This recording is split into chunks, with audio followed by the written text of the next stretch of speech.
Zia orphanage trust দুর্নীতি মামলায় 10 বছরের দণ্ড বাতিল চেয়ে করা খালেদা জিয়ার আবেদনের পরবর্তী শুনানি হচ্ছে আগামীকাল। আজ প্রধান বিচারপতি সৈয়দ রেফাত আহমেদের নেতৃত্বে 5 বিচারপতির আপিল বেঞ্চে দীর্ঘ সময় শুনানি শেষে পরবর্তী শুনানির দিন ধার্য করা হয়। পরে উপস্থিত সাংবাদিকদের শুনানির বিষয়ে বিস্তারিত ব্রিফ করেন খালেদা জিয়ার আইনজীবী।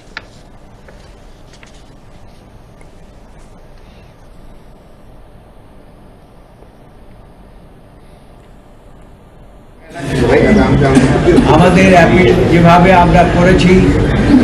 এর মধ্যে কোনো রকম কোনো ম্যাটেরিয়ালস নাই বেগম খালেদা জিয়া অন্য কাউকে কনভিক্ট করার মতো, এবং এই পরিপ্রেক্ষিতে বিষয়টি যদিও এখনো সাবজুডিস কি জাজমেন্ট হবে আমরা এখনো বুঝতে পারি না,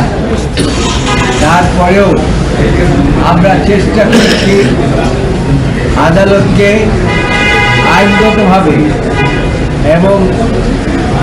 ফ্যাকচুয়ালি আমরা আদালতকে সহায়তা করার জন্য যে আমরা আমাদের বক্তব্য উপস্থাপন করেছি, আদালত আমাদের বক্তব্য শুনেছেন, এবং আমার মনে হয় যে আমরা যেটা প্রত্যাশা করি, সারা দেশের মানুষের প্রত্যাশা করে, বিভিন্ন সময় বেগম খালেদা জিয়া তার যে প্রতি অন্যায় এবং অবিচার হয়েছে, তিনি ইনশাআল্লাহ আজকে স্বাধীন বাংলাদেশের ন্যায় বিচার পাবেন।